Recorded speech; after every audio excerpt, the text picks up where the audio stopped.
Okay, guys, I wanted to show you how to access All in Learning, which is the platform or app that we're going to be using for TELPAS testing. Once you click on the app here from your Spring ISD portal, it will take you to the home page that looks like so. Here, under login, there's two login options, teacher login, student login. For you guys, you will be accessing teacher login, which will then direct you to this home page. I suggest you bookmark it for your reference. As far as your All in Learning account is concerned, please be on the lookout for an email from All in Learning. I resent out the invitations to you guys. The district has already purchased a license for the high schools. Your students have already been uploaded. So there's no other work on the back end except to just set up your account. And then you can just choose to sign in with Google from here. So your homepage for All in Learning will look like such. What you guys will be accessing here is this tab that says Lessons and Assessments, and then going to My Assessments, which will then take you here to your My Lessons and Assessments tab. I've used All in Learning before in the past when I was in the classroom, so most of these are old assessments that I've used before.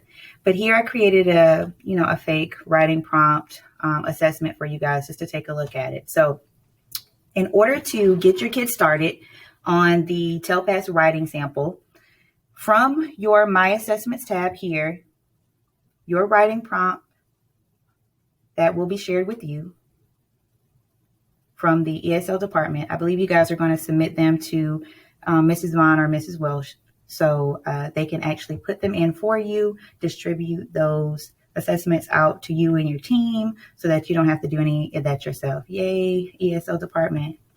So from here, guys, you would actually click on Activate. For TELPAS testing, you guys are going to choose Post to Student Portal.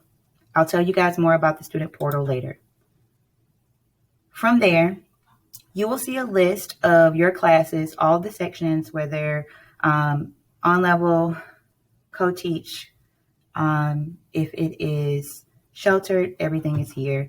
You will then click Start as you would on any online testing platform to begin the assessment.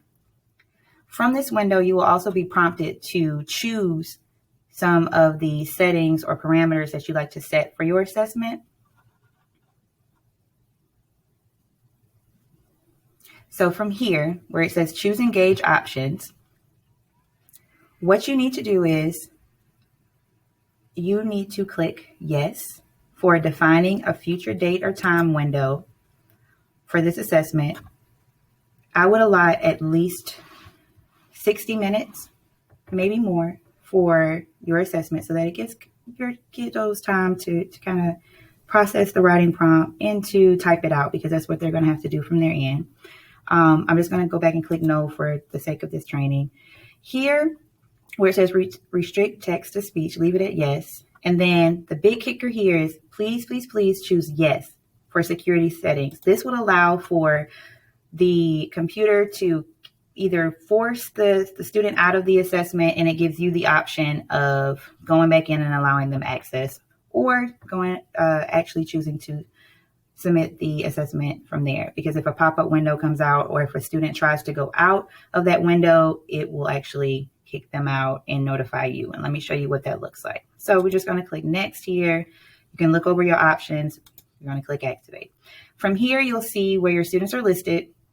This is where you guys are going to be monitoring. So if a student actually tries to go into another browser on their computer, their device, whatever the case may be, their name will highlight red or slightly pink, and they will give you the option to force submit or score the assignment. Here it's not going to turn red, of course, because these students aren't actually actively taking this test. So here you also have the option to score and to kind of track where students are with the assignment as well.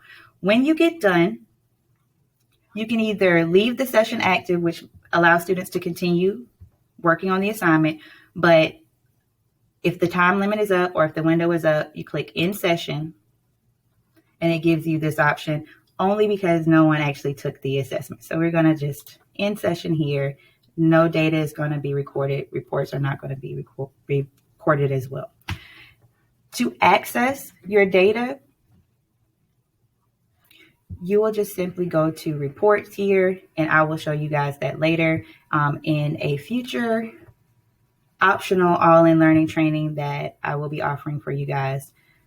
For time purposes, I'm going to wrap this up. I will also show you how to print out those writing samples so that you guys can get them over to the ESL department so that we can start the rating and verifying process. Hope this helps.